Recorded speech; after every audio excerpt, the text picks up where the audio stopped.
ഇന്ന് നമ്മുടെ കൂടെയുള്ളത് HSST ഹിസ്റ്ററിയിൽ 3rd റാങ്ക് ഹോൾഡർ ആയിട്ടുള്ള ഷഹന ടീച്ചറാണ്. ടീച്ചറെ കൺഗ്രാറ്റ്സ്. Thank you. അറിയോ, ഇത് കഴിഞ്ഞിട്ട് ഞാൻ കടന്നുറങ്ങായിരുന്നു. പക്ഷെ പറയാൻ പറ്റില്ലല്ലോ അത്. സത്യം പറഞ്ഞു കഴിഞ്ഞാൽ നല്ലൊരു റെസ്റ്റാണ് ഞാൻ എടുത്തത്.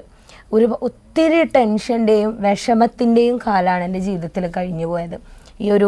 ഈ ഒരു ജേണി സത്യം പറഞ്ഞു കഴിഞ്ഞാൽ ഒരു 2 വർഷത്തോളം എൻ്റെ മനസ്സും ഒപ്പം ശരീരവും എല്ലാം നമ്മൾ ഇതിലോട്ട് ഡെഡിക്കേറ്റ് ചെയ്തിരുന്ന ഒരു പഠനമാണ് എനിക്കുണ്ടായിരുന്നത്.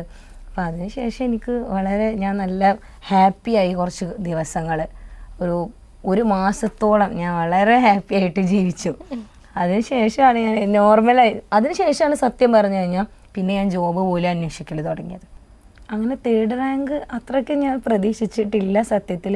പക്ഷേ ആദ്യ 10ൽ ഒരു പക്ഷേ ഷോർട്ട് ലിസ്റ്റൊക്കെ വന്ന് കഴിഞ്ഞ ആ ഒരു സമയത്തൊക്കെ മനസ്സിലുണ്ടായിരുന്നു ആദ്യ 10ലുണ്ടായിരിക്കും. പക്ഷേ അപ്പോഴും ഒരുപാട് കൺഫ്യൂഷൻസ് ഉണ്ടായിരുന്നു. ഇതൊരു സ്റ്റേറ്റ് വൈഡ് എക്സാം ആയതുകൊണ്ട് തന്നെ നമുക്ക് കൂടെ എഴുതിയവരെ ആരെയും അറിയില്ല. അപ്പോൾ അങ്ങനെ ഒരു കൺഫ്യൂഷൻ ഉണ്ട്. എനിവേ ആദ്യ 10ാം റാങ്കിൽ വരുമെന്ന് ഒരു കോൺഫിഡൻസ് ഉണ്ടായിരുന്നു. ഫസ്റ്റ് ഓഫ് ഓൾ ഇതാണ്, എനിക്ക് PSC ബാക്ക്ഗ്രൗണ്ട് ഇല്ലായിരുന്നു. അതിൽ നമുക്കൊരു ഒരു കോമ്പറ്റേറ്റീവ് മൈൻഡ് ക്രിയേറ്റ് ചെയ്യാൻ വേണ്ടിയിട്ട് അത് ക്രിയേറ്റ് ചെയ്തതിൽ എയ്സിന് വലിയൊരു റോളുണ്ട്. ആ ഒരു ക്ലാസ്സിൽ വീക്ക്ലി എക്സാംസും അതുപോലെ OMR ടെസ്റ്റ്, അതിനെക്കുറിച്ച് പറയാതിരിക്കാൻ എനിക്ക് സാധിക്കില്ല. കാരണം ആ OMR ടെസ്റ്റുകളാണ് സത്യത്തിൽ എന്നെ വിജയത്തിലേക്ക് നയിച്ചത്. ആദ്യം ഞാനിവിടെ വരുന്ന സമയത്ത് OMR എനിക്ക് കറപ്പിക്കാൻ ഭയങ്കര പേടിയായിരുന്നു, തെറ്റും എന്ന് വിചാരിച്ചിട്ട്. പിന്നെ ആ 4 to 5 ആ ഒരു ടൈമിൻ്റെ ഉള്ളിൽ ആ എക്സാം പൂർത്തിയാക്കാൻ വേണ്ടി അതിന് വേണ്ടി ഞാനൊരു പ്രത്യേക എഫേർട്ട് എടുത്തിട്ടുണ്ടായിരുന്നു. അതുപോലെ ആ വീക്ക്ലി എക്സാംസ് കഴിഞ്ഞ് കഴിഞ്ഞാൽ ആ റിസൾട്ട് പിറ്റേ ദിവസം നമ്മൾ ഗ്രൂപ്പിൽ വരും. അപ്പോൾ അതൊക്കെ സത്യത്തിൽ എനിക്കൊരു മോട്ടിവേഷനായി. പിന്നെ ക്ലാസ്സിലാണെങ്കിലും ഇവിടുത്തെ ടീച്ചേഴ്സും അതേപോലെ പ്രിൻസിപ്പളും മറ്റുള്ള സ്റ്റാഫുകളൊക്കെ തന്നെ നല്ല സപ്പോർട്ട് ഇതിൽ നൽകിയതായിട്ട് എനിക്ക് തോന്നിയിട്ടുണ്ട്. വീട്ടിലാരൊക്കെയാണുള്ളത്? വീട്ടിൽ എൻ്റെ പാരൻസ്, ഉമ്മ, ഉപ്പ, പിന്നെ ഉപ്പൻ്റെ ഉമ്മ ഉണ്ട്, എൻ്റെ അനിയത്തികൾ. ഞങ്ങൾ 4 പെൺകുട്ടികളാണ്. ഞാനാണ് മൂത്തത്. എനിക്ക് 3 അനിയത്തികളാണ് ഉള്ളത്. ഓക്കെ. അപ്പോൾ വീട്ടിൽ അവരുടെയൊക്കെ സപ്പോർട്ട് എങ്ങനെയായിരുന്നു ഈ എക്സാമിന് പ്രിപ്പയർ ചെയ്യുന്ന സമയത്ത്? അവർ ഒത്തിരി സപ്പോർട്ട് ചെയ്തിട്ടുണ്ട്. സത്യം പറഞ്ഞു കഴിഞ്ഞാൽ എൻ്റെ പാരൻസാണ് എൻ്റെ വിജയത്തിൻ്റെ പുറകിൽ ഏറ്റവും കൂടുതൽ വർക്ക് ചെയ്തിട്ടുള്ളത്. എൻ്റെ ഉപ്പ, ഉമ്മ ഇത്രയും കാലം ഒരിക്കലും ഒരു പെൺകുട്ടികളൊക്കെ 4 പെൺകുട്ടികളുള്ള ഒരു ഫാമിലിയിൽ ഒരു മൂത്ത പെൺകുട്ടീനെ ഇത്രയും കാലം പഠിപ്പിച്ചു. അതിനുള്ള എൻ്റെ വിജയത്തിൻ്റെ ക്രെഡിറ്റ് എന്ന് പറഞ്ഞു കഴിഞ്ഞാൽ ശരിക്കും എൻ്റെ മാതാപിതാക്കളാണ്. അവർ ഒത്തിരി സ്ട്രഗിൾ ചെയ്തിട്ടുണ്ട്. ഇത് ഒരുപാട് നാട്ടുകാരുടെ ക്വസ്റ്റ്യൻസും വീട്ടുകാരുടെ ക്വസ്റ്റ്യൻസും റിലേറ്റീവ്സും അതൊക്കെ ഉണ്ടായിരുന്ന സമയത്തും എൻ്റെ കൂടെ താങ്ങായി തണലായി നിന്നിട്ടുള്ളത് എൻ്റെ പാരൻസാണ്. അതേപോലെ തന്നെ എൻ്റെ ഫാദറിൻ്റെ ഉമ്മയാണ്. ഏറ്റവും വയസ്സായവർക്ക് സത്യത്തിൽ പഠനത്തിനോട് കുറച്ച് അങ്ങനെ അതിന് കൂടുതൽ സപ്പോർട്ട് ചെയ്യാത്തവരായിരിക്കും. പക്ഷേ അതിലുപരി അവരുടെ സപ്പോർട്ടേഴ്സ്, പിന്നെ എൻ്റെ സിസ്റ്റേഴ്സ്, പിന്നീട് ഉള്ള എൻ്റെ ജേണിയിൽ ഈ ഇൻ്റർവ്യൂവിൻ്റെ സമയത്താണ് എൻ്റെ മാരേജ് ഓൾറെഡി എക്സ്റ്റെൻഡ് ചെയ്തതാണ്. കാരണം 1 വർഷത്തോളം ഇതിന് ടൈം എടുത്തിട്ട് ഈ എക്സാമിന് വേണ്ടി പ്രിപ്പയർ ചെയ്യണമെന്ന് പറഞ്ഞിട്ട് കല്യാണം പോലും മാറ്റി നിർത്തിയ വ്യക്തിയാണ് ഞാൻ. അപ്പോൾ അതിന് വേണ്ടിയിട്ട് പിന്നീട് ഇൻ്റർവ്യൂവിൻ്റെ സമയത്താണ് എൻ്റെ ഹസ്ബൻഡ് ഈ ഒരു യാത്രയിൽ എൻ്റെ കൂടെ ഉണ്ടാകുന്നത്. അപ്പോൾ ആ സമയത്ത് അദ്ദേഹം ഞങ്ങൾ 2 പേരും ഒരുമിച്ചാണ് ഇൻ്റർവ്യൂവിന് പോയത് തിരുവനന്തപുരത്ത്. അപ്പോൾ ആ സമയത്ത് അദ്ദേഹം ഒരുപാട് സപ്പോർട്ട് ഇതിൻ്റെ പേരിൽ ചെയ്തിട്ടുണ്ട്. ഓക്കെ. മിസ്സിൻ്റെ എത്രാമത്തെ അറ്റംപ്റ്റ് ആണ് ഈ എക്സാം? എൻ്റെ ഫസ്റ്റ് അറ്റംപ്റ്റ് ആണ്. എൻ്റെ ജീവിതത്തിലെ തന്നെ ഫസ്റ്റ് PSC ആണ്. എനിക്ക് PSCനെ കുറിച്ച് യാതൊരുവിധ ബാക്ക്ഗ്രൗണ്ടും ഇല്ല. പക്ഷേ ഞാൻ B.Ed പഠിക്കുന്ന സമയത്ത് ടീച്ചേഴ്സൊക്കെ ഇങ്ങനെ സെറ്റ് ക്വാളിഫൈ ചെയ്ത സമയത്ത് പറഞ്ഞിട്ടുണ്ടായിരുന്നു ഇങ്ങനെ ഈ ലിസ്റ്റ് കാലാവധി കഴിയാൻ പോവുകയാണ്, അപ്പോൾ അടുത്ത എക്സാം വരും എന്നുള്ളത്. അപ്പോൾ യാതൊരുവിധ ബാക്ക്ഗ്രൗണ്ടും ഇല്ലാത്ത PSC ബാക്ക്ഗ്രൗണ്ടും ഇല്ലാത്ത എന്നെ എയ്സാണ് ഇതിൽ നല്ലൊരു ഫൗണ്ടേഷൻ എനിക്ക് നൽകി. റാങ്ക് ഹോൾഡർ ആണെന്ന് അറിഞ്ഞപ്പോൾ ഉള്ള മിസ്സിൻ്റെ ഒരു ഫീൽ എന്തായിരുന്നു? ആദ്യ നിമിഷം തന്നെ വളരെയധികം സന്തോഷം തോന്നി. എൻ്റെ ഒരുപാട് കാലത്തെ ഒരു സ്വപ്നമായിരുന്നു എൻ്റെ ഡ്രീം ജോബാണ് HSST ഇതേപോലെ ഗവൺമെൻറ് പോസ്റ്റ് എന്നുള്ളത്. അത് പെട്ടെന്ന് ഒരു നിമിഷം ആ റിസൾട്ട് കണ്ട ആ സമയത്ത് അത് എനിക്ക് സത്യം പറഞ്ഞാൽ അത് വിശ്വസിക്കാൻ പറ്റുന്നുണ്ടായിരുന്നില്ല. ആ മൊമെൻ്റ് എത്തി എന്നുള്ളത് വിശ്വസിക്കാൻ വരെ കുറച്ച് ഒരു അത്ഭുതമായിട്ടാണ് എനിക്കത് ഫീൽ ചെയ്തത്. അതുപോലെ എന്നെക്കാൾ എൻ്റെ പാരൻസ് ഇതിലെൻ്റെ സപ്പോർട്ടേഴ്സാണ്. അപ്പോൾ അവരുടെ ആ ഒരു മൊമെൻറ്റ്സ് അവരെൻ്റെ കൂടെ ഉണ്ട് ആ സമയത്ത്, ആ റിസൾട്ട് വന്ന സമയത്ത്. അപ്പോൾ ആ ഒരു മൊമെൻറ്റ്സ് എനിക്ക് കേവലം ഒരു വാക്കുകളിലൂടെ പറഞ്ഞറിയിക്കാൻ സാധിക്കില്ല. എക്സാം എഴുതി കഴിഞ്ഞപ്പോൾ ഇങ്ങനെ 3rd റാങ്ക് കിട്ടുമെന്ന് മിസ് പ്രതീക്ഷിച്ചിരുന്നോ? അങ്ങനെ 3rd റാങ്ക് അത്രയ്ക്ക് ഞാൻ പ്രതീക്ഷിച്ചിട്ടില്ല സത്യത്തിൽ. പക്ഷേ ആദ്യ 10ൽ ഒരു പക്ഷേ ഷോർട്ട് ലിസ്റ്റൊക്കെ വന്ന് കഴിഞ്ഞ ആ ഒരു സമയത്തൊക്കെ മനസ്സിലുണ്ടായിരുന്നു ആദ്യ 10ലുണ്ടായിരിക്കും. പക്ഷേ അപ്പോഴും ഒരുപാട് കൺഫ്യൂഷൻസ് ഉണ്ടായിരുന്നു. ഇതൊരു സ്റ്റേറ്റ് വൈഡ് എക്സാം ആയതുകൊണ്ട് തന്നെ നമുക്ക് കൂടെ എഴുതിയവരെ ആരെയും അറിയില്ല. അപ്പോൾ അങ്ങനെ ഒരു കൺഫ്യൂഷൻ ഉണ്ട്. എനിവേ ആദ്യ 10ാം റാങ്കിൽ വരുമെന്ന് ഒരു കോൺഫിഡൻസ് ഉണ്ടായിരുന്നു. ഓക്കെ, എങ്ങനെയുണ്ടായിരുന്നു എയ്സിൻ്റെ കൂടെയുള്ള ആ ഒരു ജേണി ത്രൂ ഔട്ട്? എയ്സിൻ്റെ കൂടെയുള്ളത് ഫസ്റ്റ് ഓഫ് ഓൾ ഇതാണ്, എനിക്ക് PSC ബാക്ക്ഗ്രൗണ്ട് ഇല്ലായിരുന്നു. അതിൽ നമുക്കൊരു ആ ഒരു കോമ്പറ്റേറ്റീവ് മൈൻഡ് ക്രിയേറ്റ് ചെയ്യാൻ വേണ്ടിയിട്ട് അത് ക്രിയേറ്റ് ചെയ്തതിൽ എയ്സിന് വലിയൊരു റോളുണ്ട്. ആ ഒരു ക്ലാസ്സിൽ ആ വീക്ക്ലി എക്സാംസും അതുപോലെ OMR ടെസ്റ്റ് അതിനെക്കുറിച്ച് പറയാതിരിക്കാൻ എനിക്ക് സാധിക്കില്ല. കാരണം ആ OMR ടെസ്റ്റുകളാണ് സത്യത്തിൽ എന്നെ വിജയത്തിലേക്ക് നയിച്ചത്. ആദ്യം ഞാനിവിടെ വരുന്ന സമയത്ത് OMR എനിക്ക് കറപ്പിക്കാൻ ഭയങ്കര പേടിയായിരുന്നു, തെറ്റും എന്ന് വിചാരിച്ചിട്ട്. പിന്നെ ആ 4 to 5 ആ ഒരു ടൈമിൻ്റെ ഉള്ളിൽ ആ എക്സാം പൂർത്തിയാക്കാൻ വേണ്ടി അതിന് വേണ്ടി ഞാനൊരു പ്രത്യേക എഫേർട്ട് എടുത്തിട്ടുണ്ടായിരുന്നു. അതുപോലെ ആ വീക്ക്ലി എക്സാംസ് കഴിഞ്ഞ് കഴിഞ്ഞാൽ ആ റിസൾട്ട് പിറ്റേ ദിവസം നമ്മളെ ഗ്രൂപ്പിൽ വരും. അപ്പോൾ അതൊക്കെ സത്യത്തിൽ എനിക്കൊരു മോട്ടിവേഷനായി. പിന്നെ ക്ലാസ്സിലാണെങ്കിലും ഇവിടുത്തെ ടീച്ചേഴ്സും അതേപോലെ പ്രിൻസിപ്പളും മറ്റുള്ള സ്റ്റാഫുകളൊക്കെ തന്നെ നല്ല സപ്പോർട്ട് ഇതിൽ നൽകിയതായിട്ട് എനിക്ക് തോന്നിയിട്ടുണ്ട്. ഞാൻ ഫസ്റ്റ് നോട്ടിഫിക്കേഷൻ വന്ന ഉടനെ തന്നെ ഞാനൊരു ജോലിയിൽ ഞാൻ ഓൾറെഡി വർക്ക് ചെയ്തിരുന്ന ആളാണ്. അപ്പോൾ ആ ജോലിയൊക്കെ ഞാൻ റിസൈൻ ചെയ്യുകയാണ് ചെയ്തത് ആ ഒരു സമയത്ത്.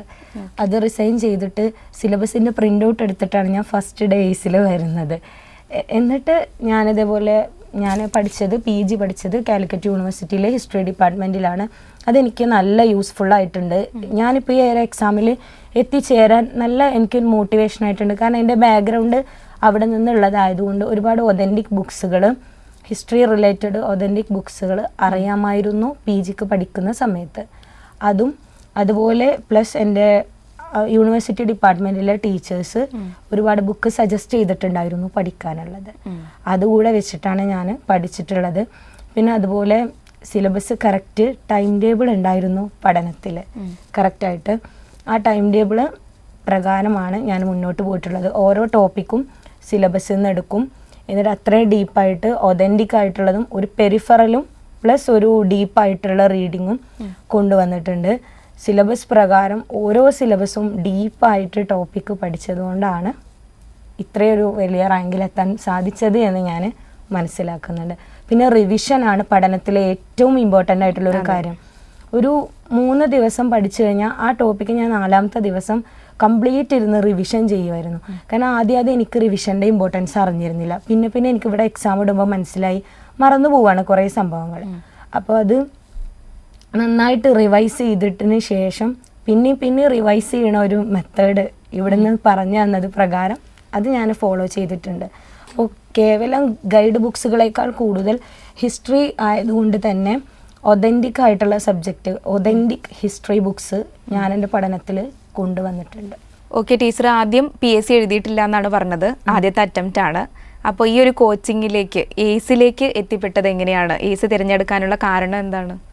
എയ്സ് സത്യത്തിൽ എൻ്റെ ഫാദറാണ് എനിക്ക് ആദ്യമായിട്ട് സജസ്റ്റ് ചെയ്തിട്ടുള്ളത്. പത്രം വായിക്കും, റീഡിങ് ഹാബിറ്റ്, പത്രം വായിക്കണ ശീലം ഉപ്പൊക്കെ ഉണ്ട്. അപ്പോൾ രാവിലെ ഡെയിലി വായിക്കുമ്പോൾ എയ്സിൻ്റെ റാങ്കുകൾ ഇങ്ങനെ പത്രത്തിൽ വരുന്നത് കണ്ടിട്ട് അങ്ങനെയാണ് എനിക്ക് എയ്സ് പറഞ്ഞു തന്നത്. അന്ന് ഞാൻ വർക്ക് ചെയ്യാണ്, ഞാൻ പറഞ്ഞല്ലോ ഞാൻ സ്കൂളിൽ വർക്ക് ചെയ്യായിരുന്നു. ആ സമയത്താണ് എയ്സിനെ കുറിച്ചിട്ട് ഇവിടെ ജോയിൻ ചെയ്തുകൂടെ, ഈ പരീക്ഷ ഉണ്ടോ എന്ന് അന്വേഷിക്കാൻ വേണ്ടിയിട്ട് ആദ്യമായിട്ട് പറഞ്ഞത്. അങ്ങനെയാണ് ഇവിടെ ഞാൻ കോണ്ടാക്ട് ചെയ്തത്. ഓക്കെ, ഈ എക്സാമിനുള്ളതല്ലാതെ മറ്റ് എക്സാം, അതായത് PSC എക്സാംസ് മുൻപ് എഴുതാതിരുന്നത് എന്തുകൊണ്ടാണ്? ടീച്ചിങ് ആയിരുന്നു ടീച്ചിങ് സത്യത്തിൽ എൻ്റെ ഒരു പാഷനാണ്. അപ്പോൾ അതുവരെ ഹിസ്റ്ററി അതുപോലെ എൻ്റെ ഫേവറേറ്റ് സബ്ജക്റ്റാണ്. അപ്പോൾ അതിലേക്ക് എത്തിപ്പെടാൻ സത്യത്തിൽ ഇത്രയും സമയമെടുത്തു. എൻ്റെ നാട്ടുകാരും വീട്ടുകാരും ഒക്കെ ചോദിക്കുന്ന ക്വസ്റ്റ്യനാണ്, എന്താ ഈ പഠിപ്പിനൊരു അവസാനമല്ലേ എന്നുള്ളത് ഒരുപാട് ആൾ ചോദിക്കാറുണ്ട്. പക്ഷെ നമ്മൾ ഡിഗ്രിയും PGയും BEdും സെറ്റും ക്വാളിഫൈ ചെയ്ത് വന്ന് ഉടനെ വന്ന PSC ആണിത്. അപ്പോൾ ഇത് മാത്രം കോൺസെൻട്രേറ്റ് ചെയ്ത് പഠിക്കാൻ ടീച്ചിങ് എൻ്റെ പാഷൻ ആയതുകൊണ്ടാണ് ഇതിലോട്ട് തന്നെ ഞാൻ വന്നത്. ഓക്കെ, എപ്പോഴാണ് ആ ഒരു ടീച്ചിങ് ആണ് എൻ്റെ ഫീൽഡ് എന്ന് മിസ് റിയലൈസ് ചെയ്യുന്നത് എപ്പോഴാണ്?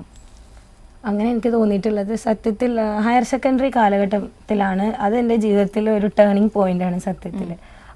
അവിടുന്നാണ് ഒരു ഹിസ്റ്ററിയിലേക്കുള്ള ഒരു ബാക്ക്ഗ്രൗണ്ട് ആദ്യമായിട്ട് ക്രിയേറ്റ് ചെയ്യുന്നത്. എനിക്ക് ഈ ഒരു എക്സാമിന് ഇത്രയൊരു ഇൻസ്പിറേഷൻ ആവാൻ കാരണം എന്നെ പഠിപ്പിച്ചിട്ടുണ്ടായിരുന്ന ഇപ്പോൾ താഴെക്കോട് ഹയർ സെക്കൻഡറി സ്കൂളിലെ പ്രിൻസിപ്പളായിരിക്കുന്ന സക്കീർ മാഷാണ്. അദ്ദേഹമാണ് ഞങ്ങൾ +1 +2 പഠിക്കണ സമയത്ത് ഹിസ്റ്ററി ഞങ്ങൾക്ക് പഠിപ്പിച്ചു തന്നിരുന്നത്. അപ്പോൾ അദ്ദേഹത്തിൻ്റെ ക്ലാസ്സുകൾ സത്യത്തിൽ വളരെയധികം മോട്ടിവേഷൻ ആയിട്ടുണ്ടായിരുന്നു.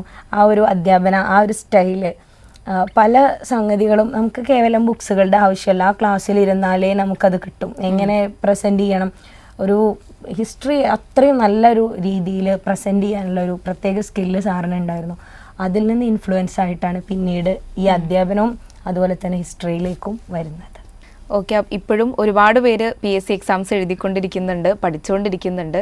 അപ്പോൾ അവരുടെ അടുത്തൊക്കെ ടീച്ചർക്ക് എന്താണ് പറയാനുള്ളത്? എനിക്ക് പറയാനുള്ളത് കഠിന പ്രയത്നവും അതിനോടൊപ്പം ആത്മാർത്ഥമായിട്ടുള്ള പ്രാർത്ഥനയും ഉണ്ടെങ്കിൽ ഏതൊരു കാര്യത്തിലും, ഏത് കോമ്പറ്റേറ്റീവ് എക്സാമിനേഷനിലും നമുക്ക് വിജയിക്കാൻ സാധിക്കും എന്നാണ് എനിക്ക് പറയാനുള്ളത്. കേവലം നമ്മുടെ ആ ഒരു എനർജി, നമ്മൾ അതിന് കൊടുക്കുന്ന സമയം, അതിന് നമ്മൾ എടുക്കുന്ന എഫേർട്ട്, അത് ഒരിക്കലും അത് കുറഞ്ഞു പോകാൻ ഒരിക്കലും പാടില്ല. സ്റ്റാർട്ടിങ്ങിൽ ഇപ്പോൾ ഞങ്ങളുടെ എക്സാമിനെ കുറിച്ച് പറയുകയാണെങ്കിൽ 10 മാസത്തിൻ്റെ ഗ്യാപ്പിലാണ് ഈ എക്സാം വന്നത്. നോട്ടിഫിക്കേഷൻ വന്നിട്ട് 10 മാസം കഴിഞ്ഞതിന് ശേഷമാണ്.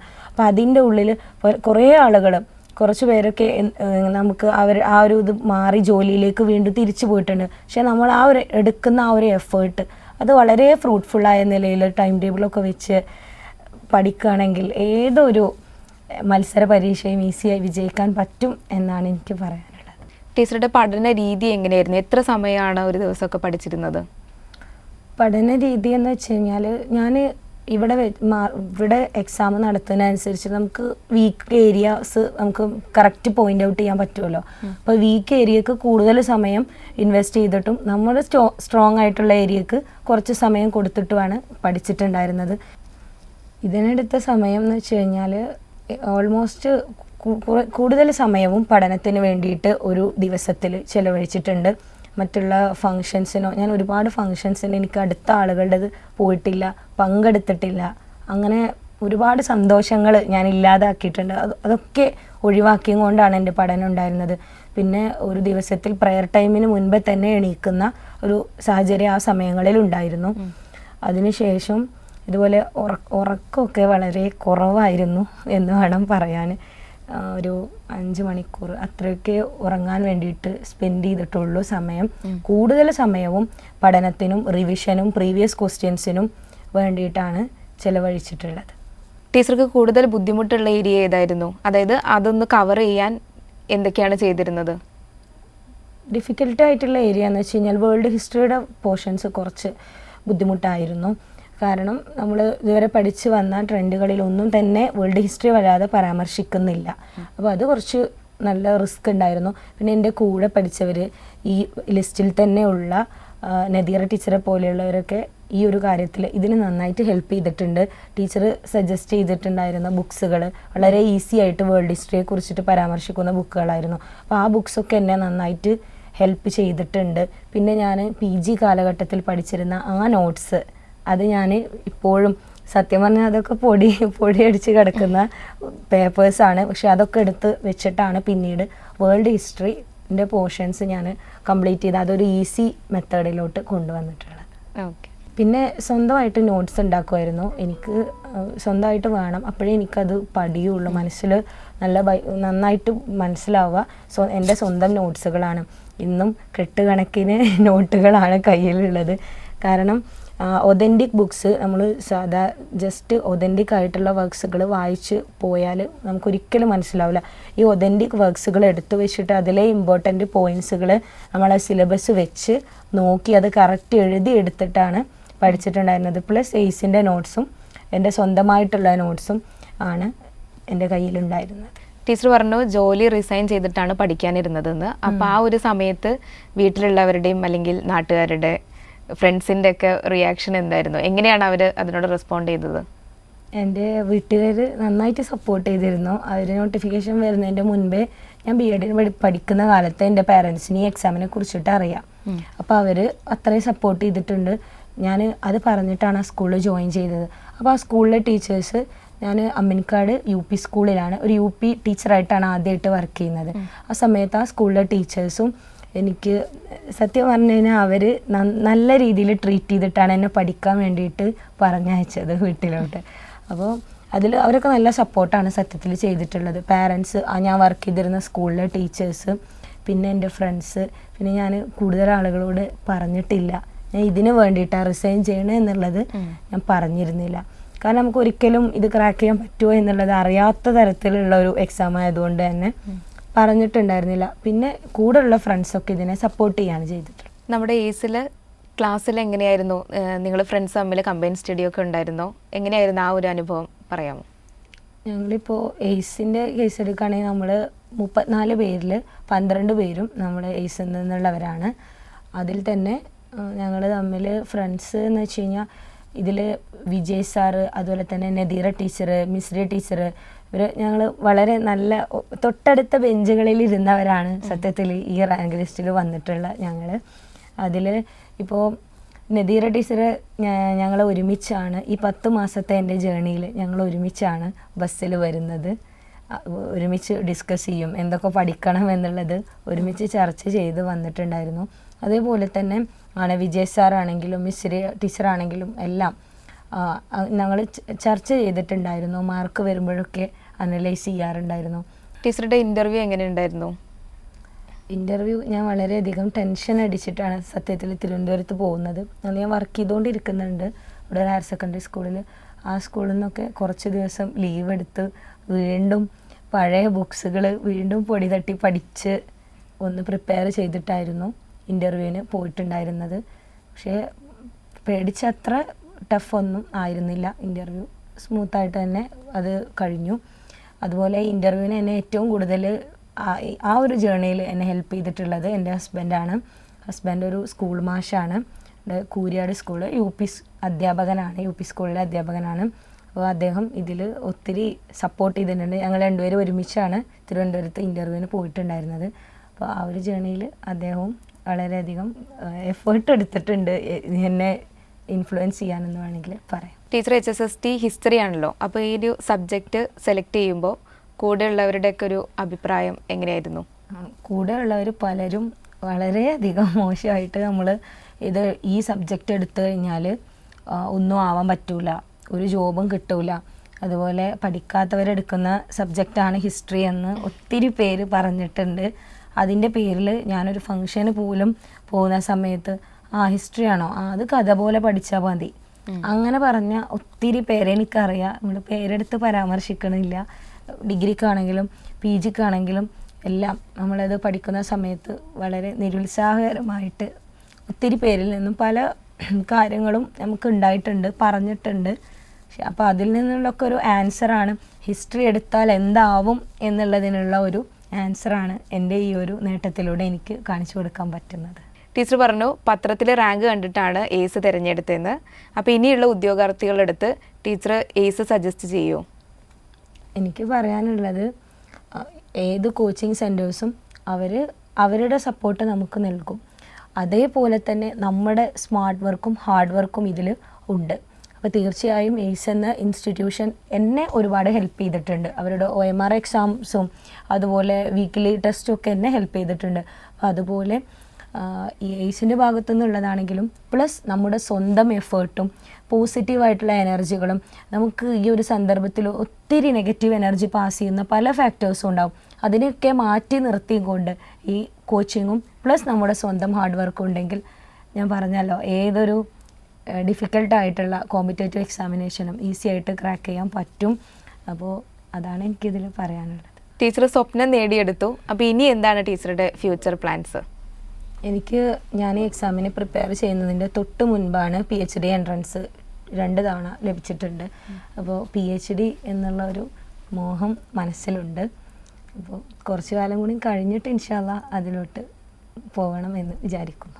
ടീച്ചറുടെ ഭാവിയിൽ ഇനി ഇപ്പോൾ ടീച്ചർ പറഞ്ഞു PhD എൻട്രൻസിന് കിട്ടിയിരുന്നു എന്ന്, അതുപോലെ ഇനിയും ഒരുപാട് മുന്നേറ്റങ്ങൾ ഉണ്ടാവട്ടെ.